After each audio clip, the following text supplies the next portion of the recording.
Okay, so kita akan mulakan kelas kita. Siapa yang belum lagi isi kehadiran, yang baru masuk, ada lagi seorang baru masuk. Okay, kita akan isikan kehadiran lah pada hujung kelas nanti. Okay, sementara laptop cikgu ni tengah loading dia punya page sekejap. Okay, kita tunggu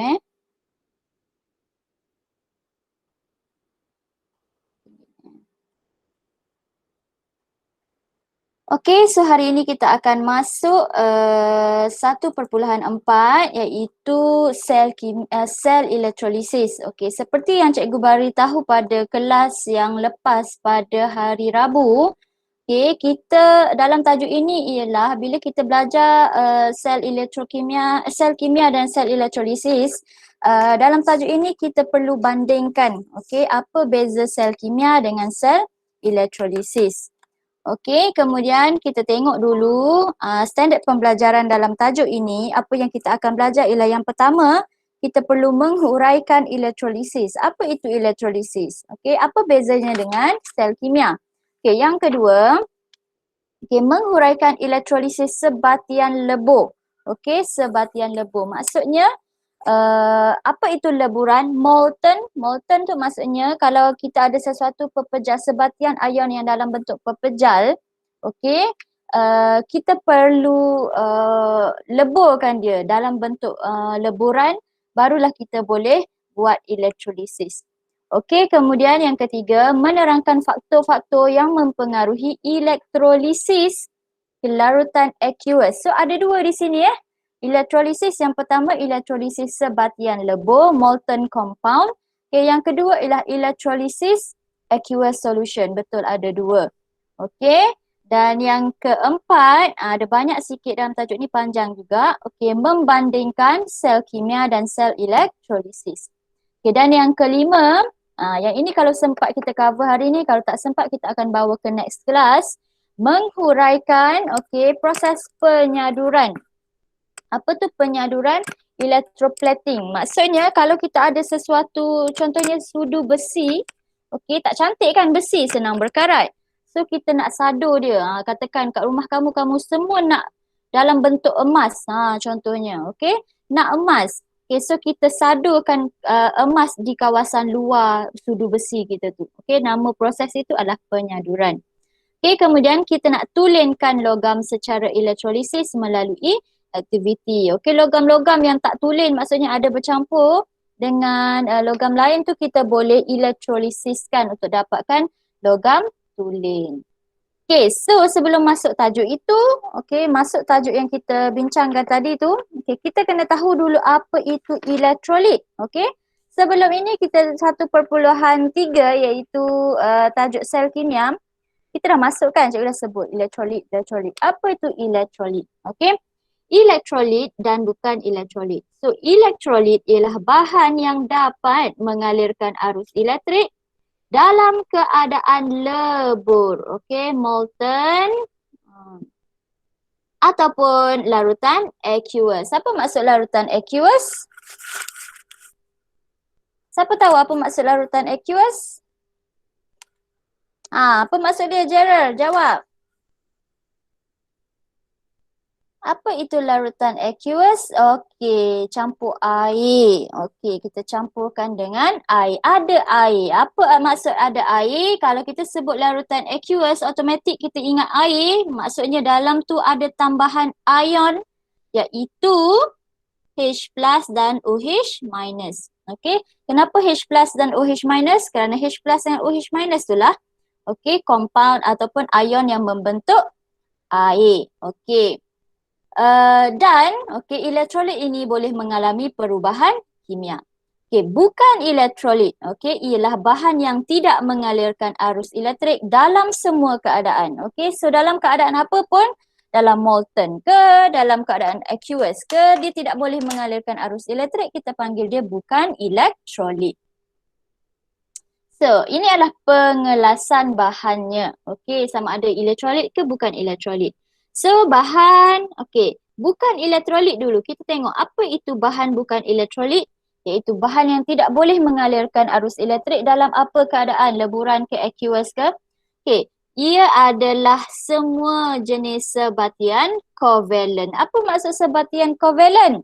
Okey, sebatian yang terbentuk macam mana? Ingat lagi ke tidak? Kita ada dua jenis sebatian, sebatian ion dan sebatian kovalen. Apa itu sebatian kovalen?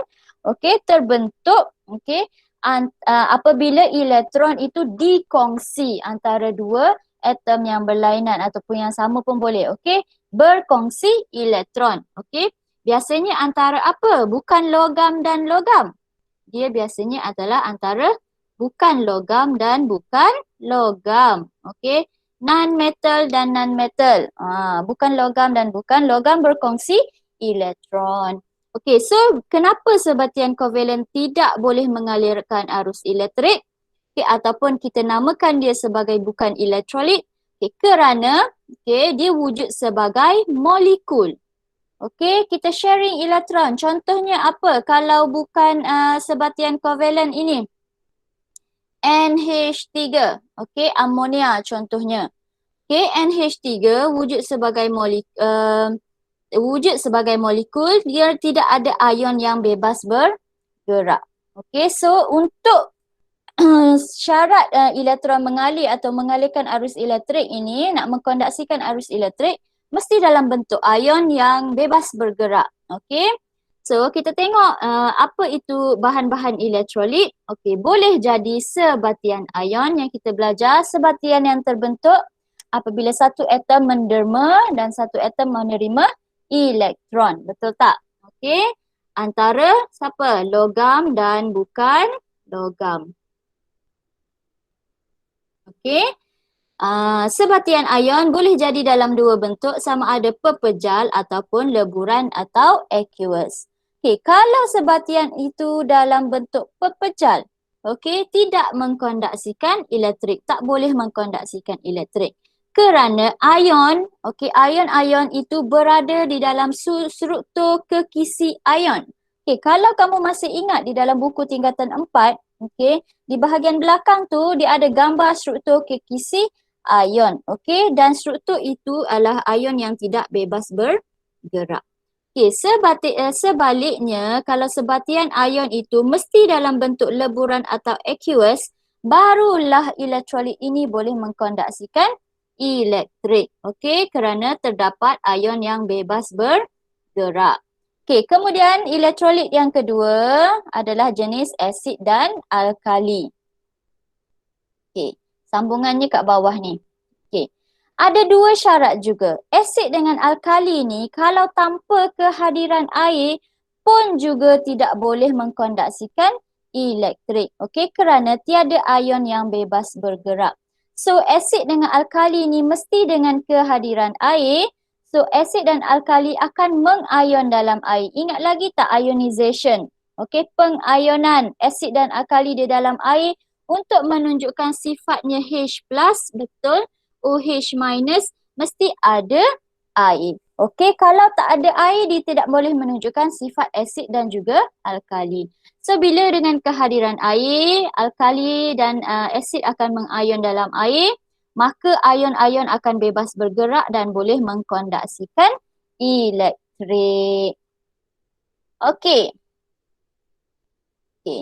Derajah 1.21 ini menunjukkan elektrolit dapat mengalirkan arus elektrik kerana terdapat ion-ion yang bebas bergerak. Okey, contohnya lambam 2 bromida ini adalah sebatian ion. Okey, kenapa kita tahu ini logam, ini bukan logam, betul tak?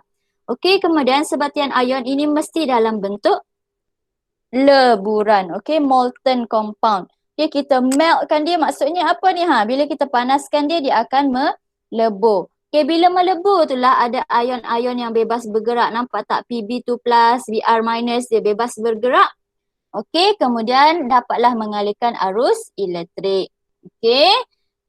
Seterusnya, okay, natrium klorida, okay, NaCl dalam bentuk larutan, iaitu kita campurkan dengan air, betul tak? Okay.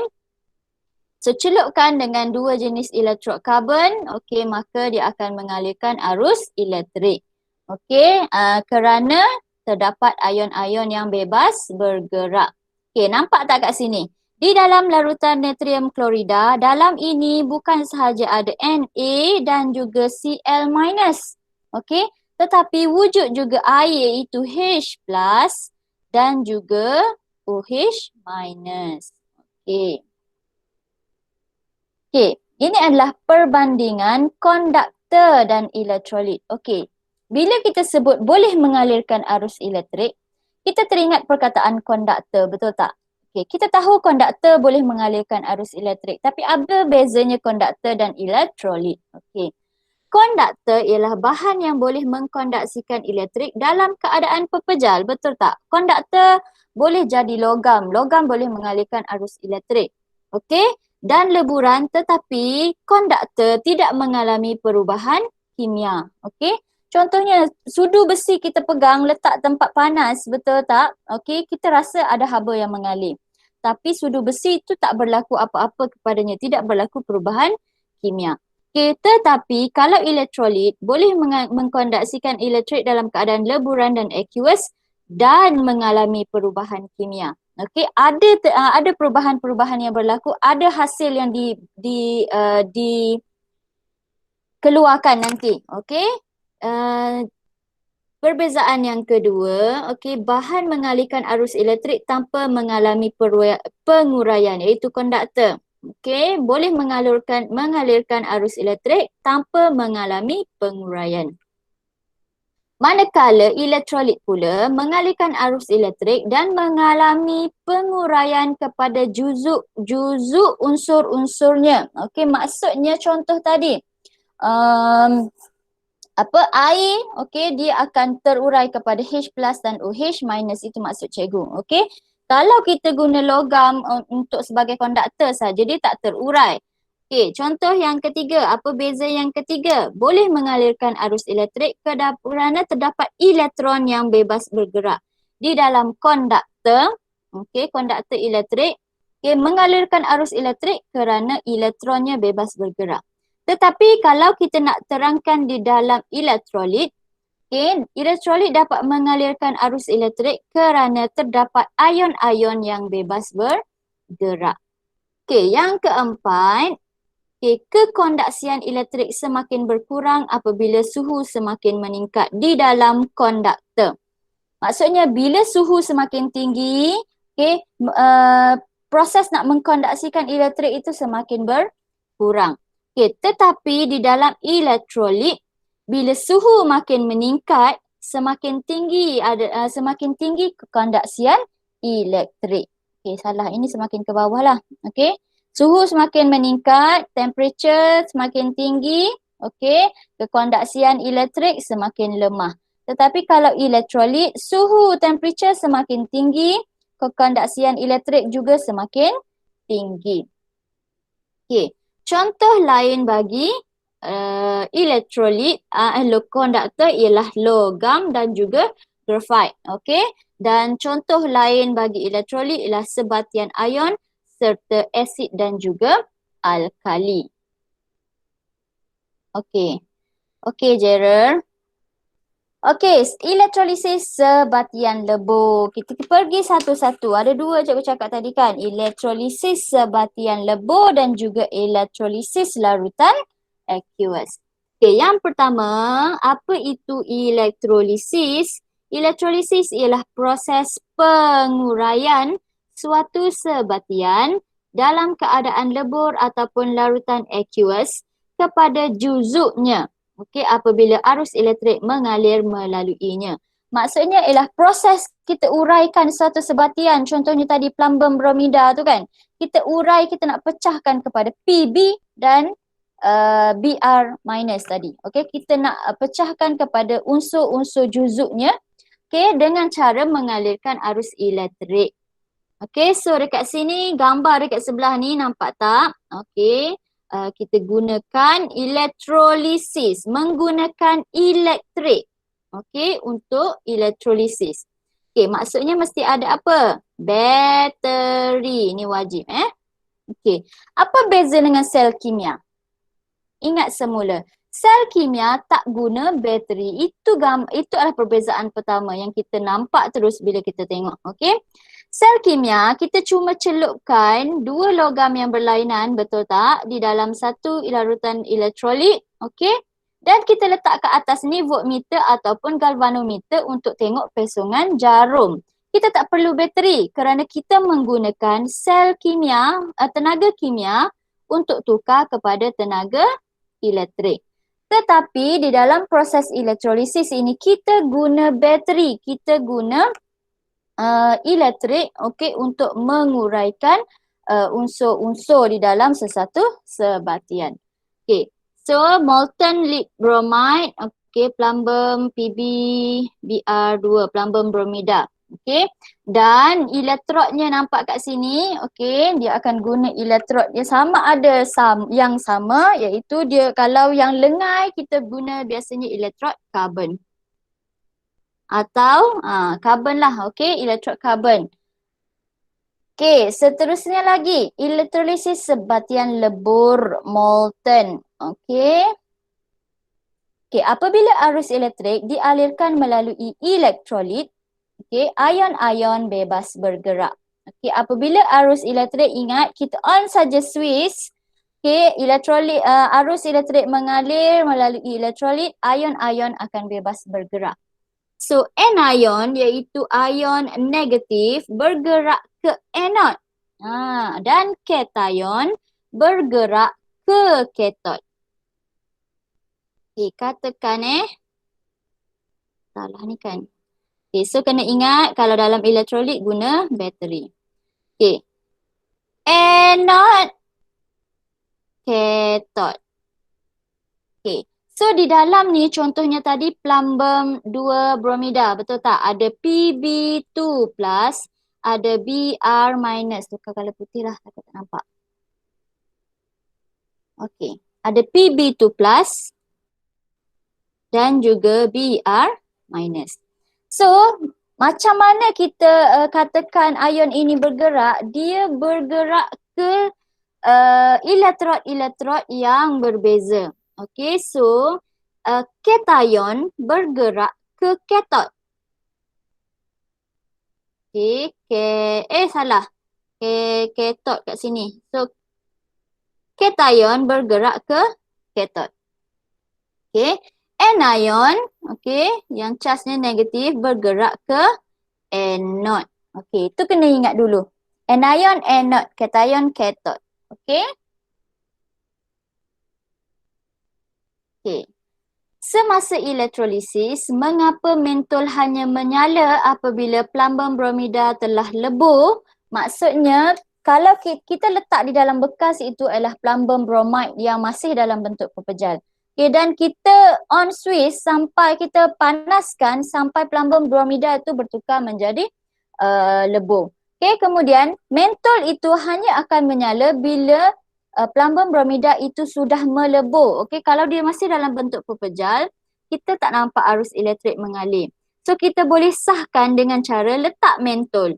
So bila kita letak mentol, okey, kita tengok lead bromide ini dah lebur, dah dalam bentuk keadaan leburan, barulah kita nampak mentol dekat tepi itu menyala. Okey. Plumbum bromida ialah sebatian ion yang mengandungi ion Pb2+ dan juga ion bromida Br-. Okay, pepejal lead bromide tidak boleh mengalirkan arus elektrik kerana ion Pb2+ dan ion Br- berada di dalam struktur kekisi ion yang tetap dan tidak dapat bebas bergerak. Ini adalah penerangannya. Kalau ditanya kenapa pepejal lead bromide tak dapat mengalirkan arus elektrik, kerana Pb ion plumbum dan ion bromida berada di dalam struktur kekisi ion yang tetap dan tidak bebas bergerak. Okey, apabila sahaja ia lebur, okey, Pb2+ dan ion bromide bebas bergerak. Okey, pemerhatian dan inference bagi elektrolisis leburan lead bromide dalam jadual 1.9 dapat dijelaskan melalui carta alih. Okey, so kita tengok dulu.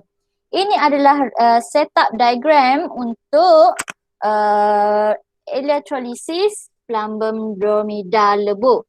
Dan ini adalah eksperimen wajib. Okey. So kita letak plumbum bromida di dalam satu mangkuk pijau untuk dipanaskan. So kita panaskan dia sampailah dia tu berada dalam keadaan leburan. Barulah kita akan nampak elektrik tu mengalir dengan cara kita nampak mentol itu menyala. So mana satu anode dan mana satu kathod? Okey, so tengok bateri dekat atas ni. Bahagian yang pendek ini adalah kathod. Okey, bahagian yang panjang ini adalah anode. Okey. So, anode bercas apa?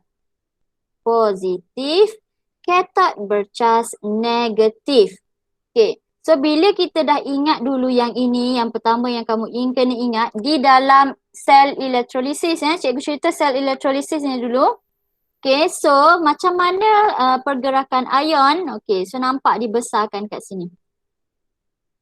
Okay, ion Br minus iaitu charge negatif ni tadi ataupun nama dia adalah anion akan bergerak ke anode. Okay, cation akan bergerak ke cathode. Cathode charge negatif, anode charge positif. So dia akan bergerak, nampak tak? Ke charge yang berlainan dengan dia. Ion negatif pergi ke terminal positif, ion positif pergi ke terminal negatif. Okey. Sampai di sini, barulah cikgu nak beritahu kepada kamu, ingat tak minggu lepas, hari Rabu, kita bercerita tentang sel kimia, kita agak confused kat situ. Mana satu anode, mana satu kathod. Okey.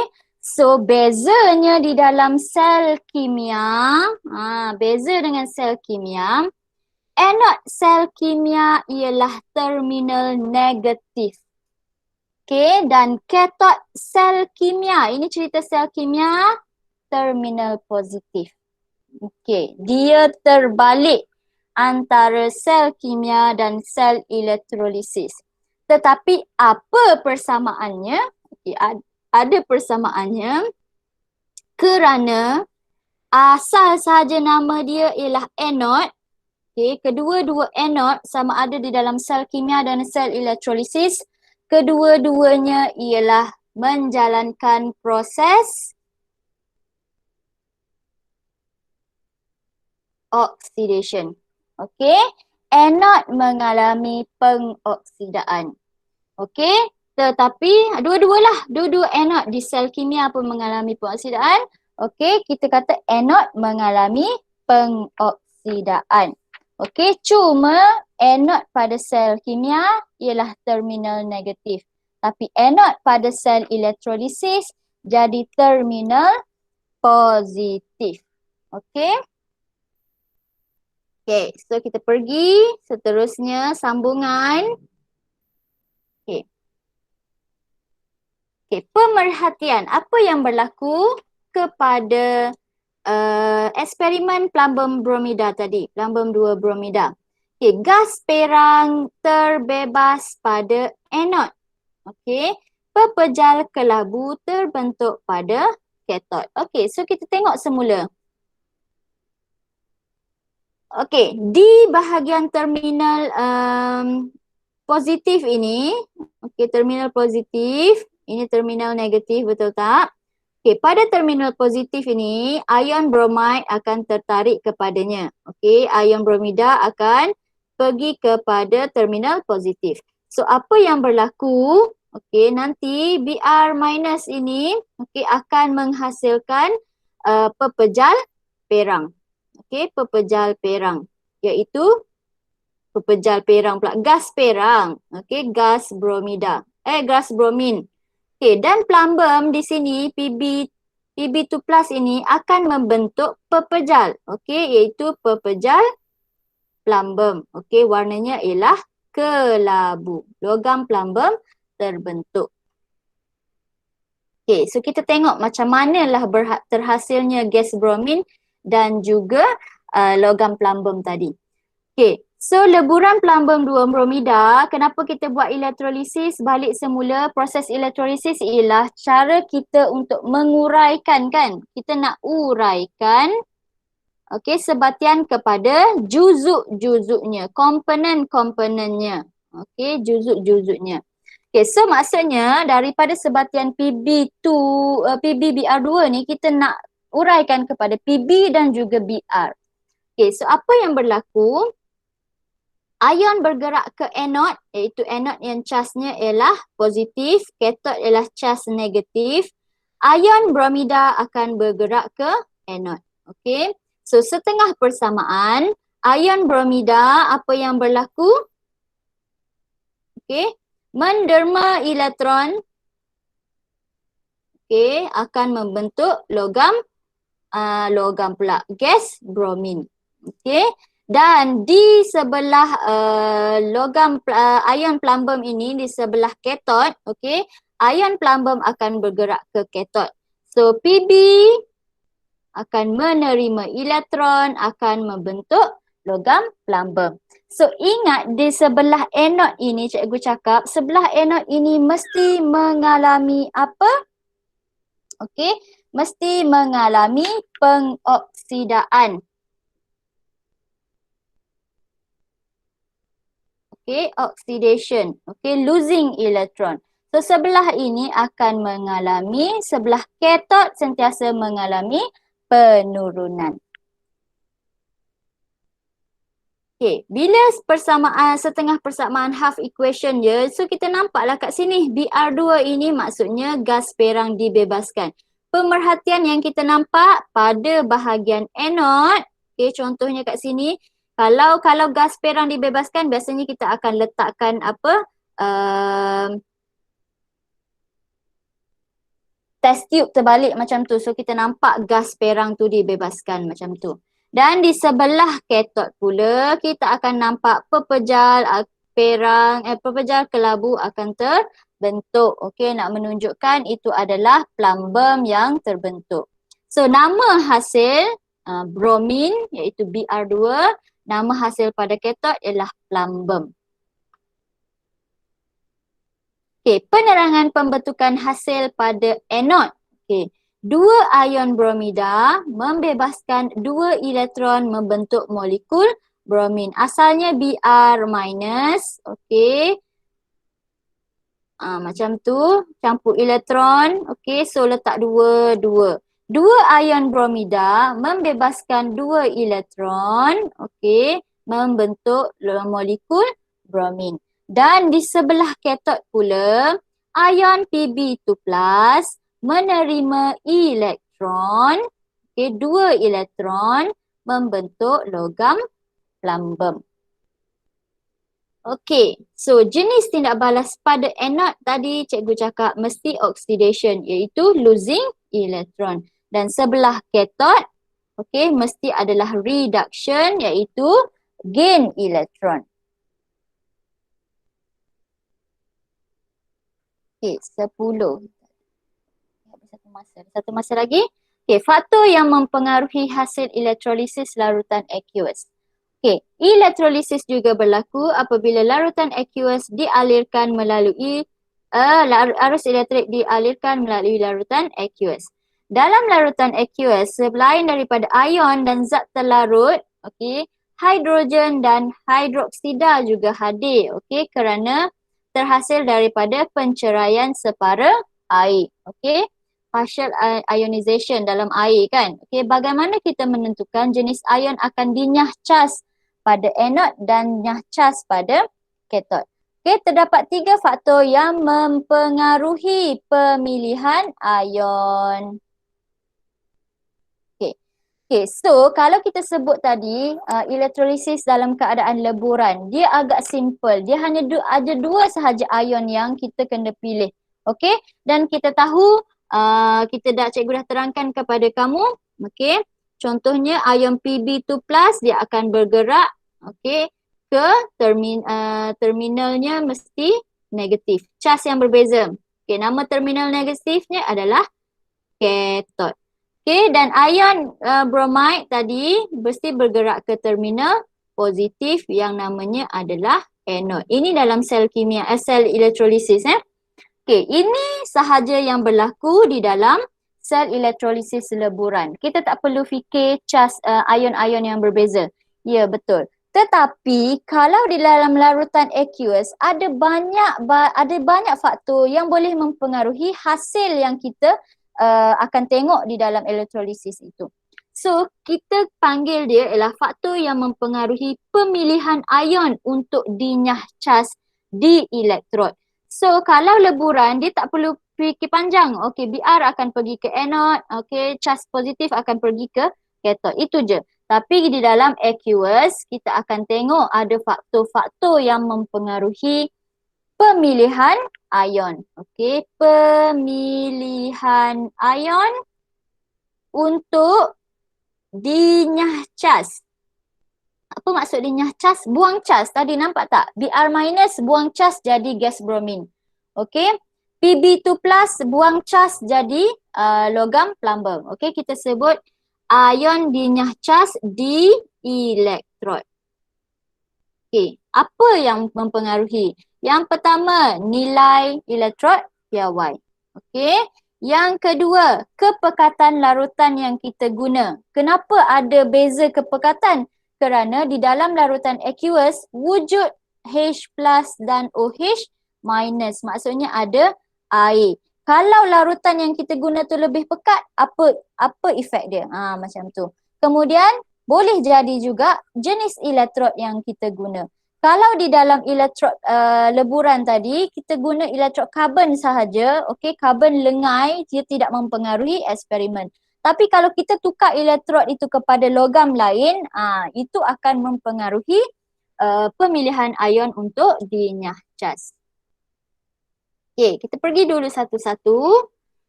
Okey, yang pertama nilai elektrod PY. Okey, di anode, okay, anion dengan nilai E yang lebih negatif. Okey, kerana anode ni mesti mengalami apa? Oxidation, betul tak?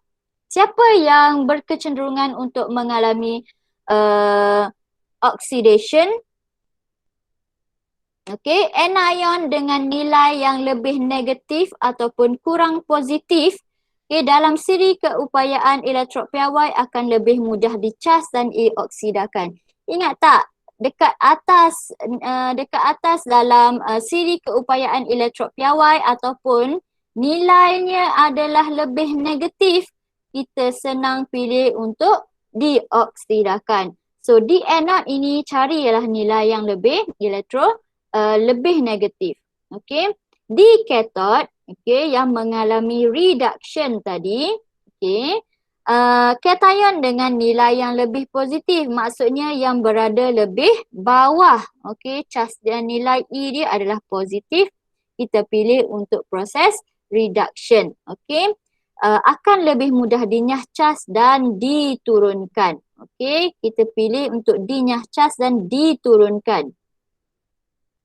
Kalau yang nilainya lebih negatif, kita akan pilih untuk dinyah cas dan dioksidakan. Betul kan? Ini adalah pengoksidaan.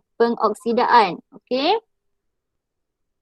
Seterusnya, apa faktor kepekatan larutan? Okey, di anode ingat proses oxidation, kathod proses reduction.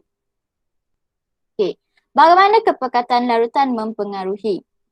Faktor ini hanya dipertimbangkan untuk pemilihan ion pada anode sekiranya ada dia punya terms dia. Okey, sekiranya larutan aqueous mengandungi ion halida. Siapa? Unsur kumpulan 17 Cl-, Br-, betul tak? Okey, kumpulan halida.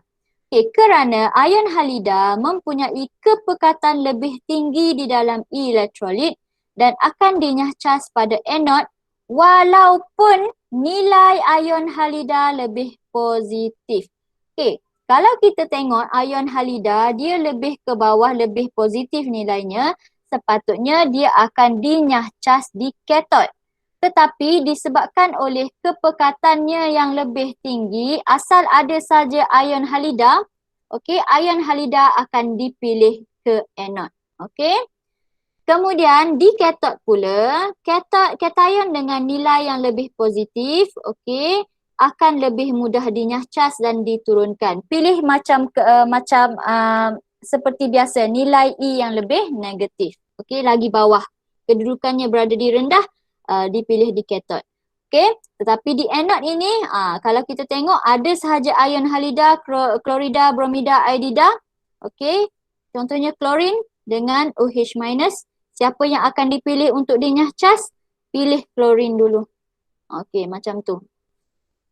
Okey, jenis elektrod, okey, iaitu di anode. Okey, jenis elektrod ini hanya dipertimbangkan untuk elektrod aktif seperti kuprum dan juga argentum. Kalau kita tukar kepada kuprum dan argentum, tiada anion akan dinyah cas. Atom logam pada anode membebaskan elektron bagi membentuk ion logam. Tiada anion dinyah cas. Maksudnya tidak ada cas negatif dipilih. Kerana logam pada anode itu akan membebaskan elektron membentuk ion logam. Apa maksudnya? Tadi kita guna elektrod karbon. Tapi kalau kita tukar elektrod karbon ini dengan elektrod yang aktif seperti Cu ataupun argentum, okey, tidak ada anion yang akan dipilih untuk dinyah cas. Klorin ke hidroksida ke tidak akan dipilih untuk dinyah cas. Kenapa?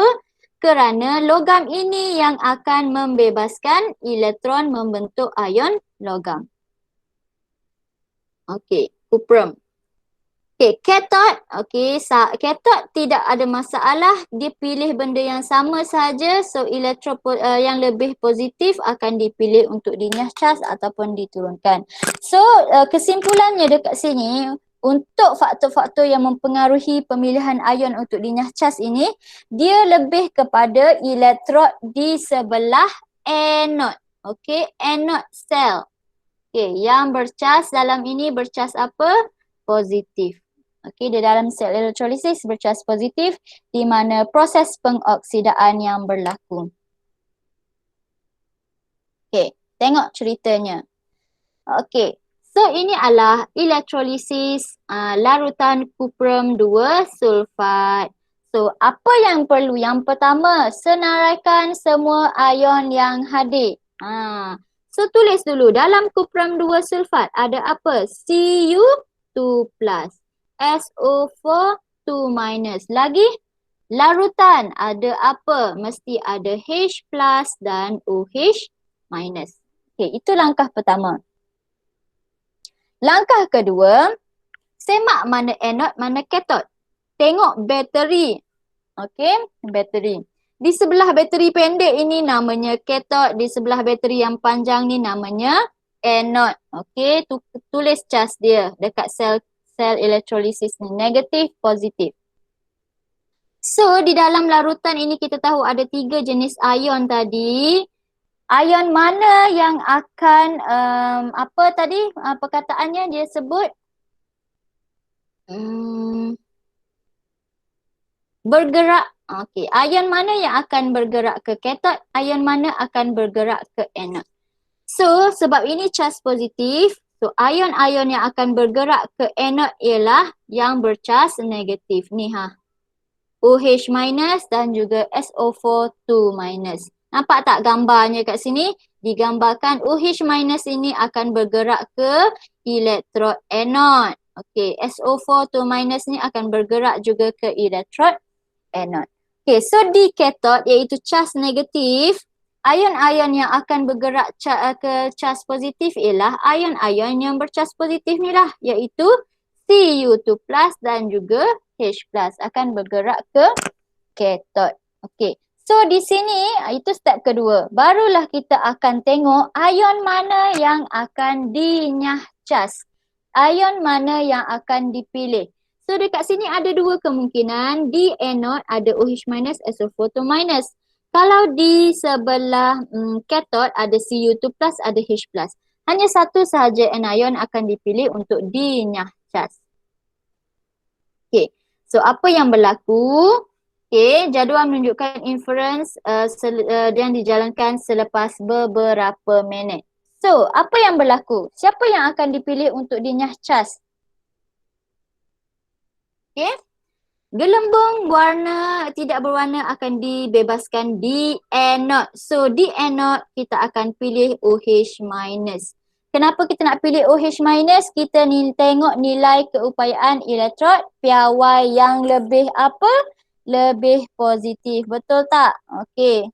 Lebih negatif. Untuk dioksidiskan dia mesti lebih positif. Kena ingat tu. Lebih positif. Betul lah lebih negatif.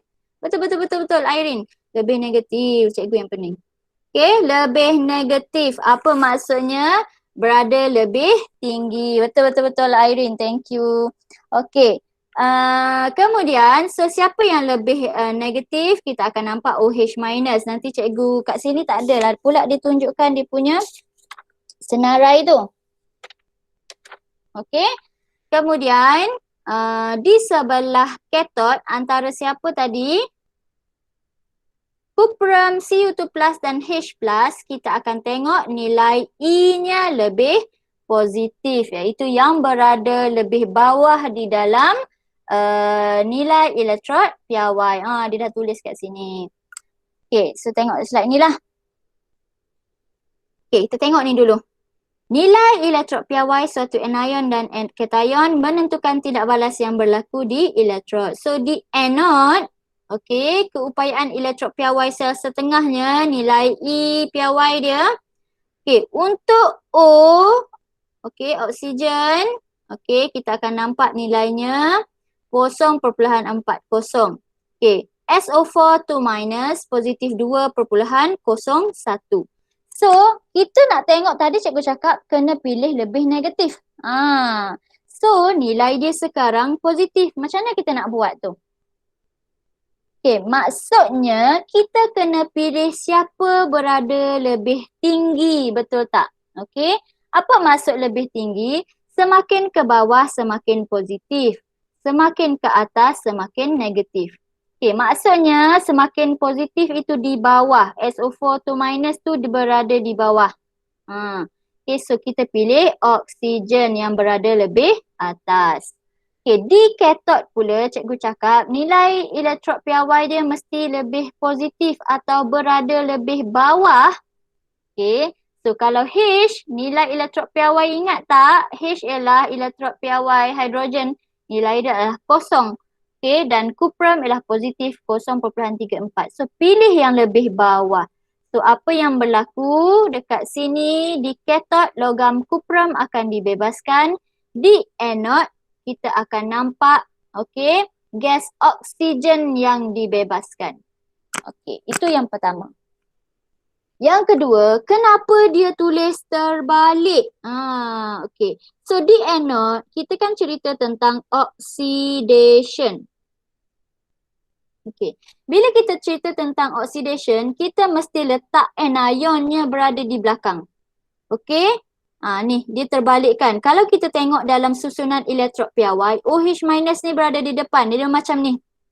Kerana di dalam keupayaan elektrod piawai, dia memang tulis dalam bentuk penurunan semuanya. Ion dulu, belakang ini baru dia punya atom ataupun molekul. Betul tak? Okay. So, bila kita tulis keupayaan elektrod piawai sel setengah, half cell tu, kita tulis secara terbalik. Terbalikkan dia. Okay. So, O2 campur 2H2O campur 4 elektron akan membentuk OH minus, 4 OH minus. So macam mana nak ingat? Kena hafal lah untuk oksigen, okay, hidrogen biasanya, okay, kena ingat. Okay, nilai piawai pada ion hidroksida kurang positif, okay, atau lebih negatif, ayat dia sama saja. Kurang negatif berbanding SO4 2 minus. Oleh itu, ion hidroksida akan dinyahcas dan dioksida di anode. Okay, seterusnya untuk katod, kita akan pilih nilainya lebih positif, betul tak? So, nilai E piawai pada ion cuprum lebih positif berbanding H+. Oleh itu, Cu akan dinyahcas dan diturunkan di katod. Okay, ini adalah cartanya. Okey, sama saja penerangannya tadi. Pertama, senaraikan dulu ion-ion yang hadir. Okey, CuSO4 2 minus dengan OH minus. Kemudian, okey, keluarkan dia pergi ke mana satu pergi anode, mana satu pergi cathode. Okey, dan pilih satu untuk dinyah cas. Okey, macam mana nak pilih? Pilih sebelah anode, pilih pada nilai yang lebih negatif. Sebelah cathode, pilih nilai elektrod piawai yang lebih positif. So, sebab ia dinyah cas kerana ia kurang positif. Okey. Atau lebih negatif. Kenapa kita pilih kuprum? Kerana lebih positif. Okey, kemudian tuliskan persamaan setengah. Okey, setengah persamaan, half equation. Okey, di anode dan juga di cathode. Okey, kemudian tulis pemerhatian, nama yang terhasil. Kalau diperlukan penerangan, kena cerita 4 ion hidroksida membebaskan 4 elektron. Okey, nampak tak kat sini? Bila kita cerita di anode, pasal proses pengoksidaan mesti ingat. Nama ialah membebaskan elektron. Berapa? Ada 4 elektron dibebaskan untuk membentuk air dan juga gas oksigen. Okey, di sebelah kathod, ion kuprum Cu2+ menerima 2 elektron membentuk atom kuprum ataupun logam kuprum. Okey, jenis tindak balas, cikgu cakap anode mestilah pengoksidaan, kathod mestilah tindak balas penurunan. Okey. Jadi apa lagi? Kuprum 2 sulfat, so bila terjadi kuprum 2 sulfat, Cu2+ dipilih untuk dinyah cas, OH minus dipilih untuk dinyah cas berbanding SO4 2 minus. Okey. Panjang cikgu cerita. Ada soalan ke tidak?